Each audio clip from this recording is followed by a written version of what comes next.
Mountain, desert, ocean, jungle, which one are you?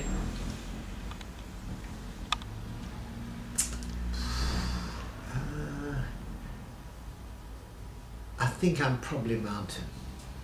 Probably mountain, by a short head from ocean. And what was your first great travel experience?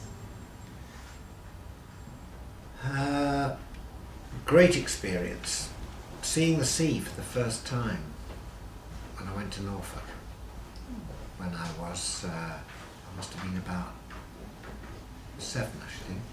It was after the war. It was our first holiday. And someone said, there, that little grey blob over there, through the trees. That's the North Sea. And I was so incredibly excited at seeing the sea. I don't think I've probably had an experience quite like that ever since. What has been your favourite journey? My favourite journey ever was catching the bus from Marrakesh in Morocco to Taradent over the mountains. And against all advice, I decided to take the local bus. And it left, I meant to have to get up about 4 in the morning. And it was just magic because it was in the late spring and the sun came up just as the bus rattled off after a long stop. And it was full of Moroccans. Nobody sort of gave me another glance. I was just someone else on the bus. We went up through the almond groves, the blossom was just coming out. We went right up to the top of the pass, and there the bus obligingly broke down. And we all had to get out and sit there, and it was such a wonderful mixture of people. I got talking to a lady who was a costume designer for a Moroccan film they were making in Taradent, and nobody was complaining about not getting there. Everybody was quite happy to sit and chat, and meanwhile the driver sort of kicked the wheel a few times, and eventually we got going, and it was just the greatest journey, very long journey, but terrific. I felt I was really sort of somehow, I was in the country in the best way. Which are your top 5 places worldwide? Oh, that's a very tricky one. Very tough. Western Isles of Scotland, Machu Picchu, I would say Everest in the Himalaya, Everest base camp, the view of Everest, and that base camp on the Tibetan side. And we've got 2 more. I know I'm going to miss something absolutely wonderful out. The Nile, I do think the Nile Valley and the monuments in the Nile Valley, fantastic. So that's got 1 more, which would be places I've been to.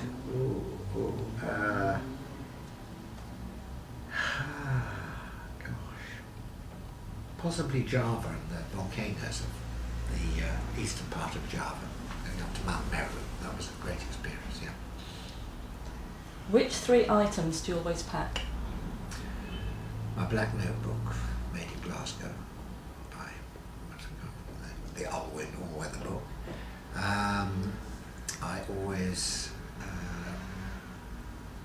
pack a book. Always have to have a book on the go. It can be a travel book, but generally I have just a novel or something completely sort of just to relax with in the evening.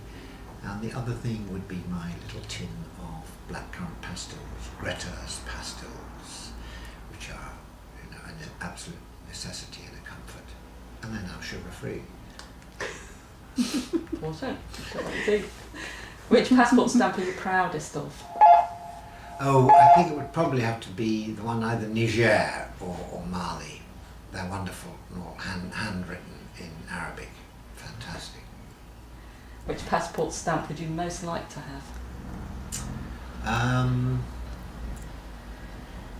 Which I most like to have? The ones I haven't got already. I always quite wanted to have the Gabon passport. Don't know why.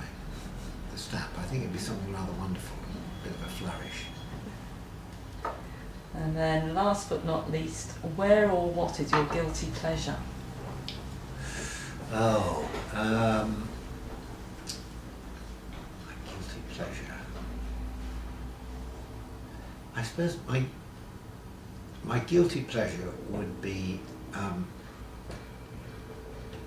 sort of in a hammock. Whatever I'm doing in a hammock. very rarely find a good hammock. You know, I know it's on all the adverts and all the brochures. Lie in the hammock is the sort of epitome of a holiday comfort.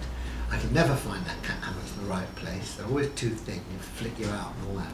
So I suppose my greatest pleasure is the few occasions when I have found a really nice hammock. It's so difficult to find. And just lie there. And once you're in a hammock, you don't really want to do anything else. So I suppose that would be my pleasure. It's not particularly guilty pleasure. What I do in the hammock might be guilty, but probably just not get bitten.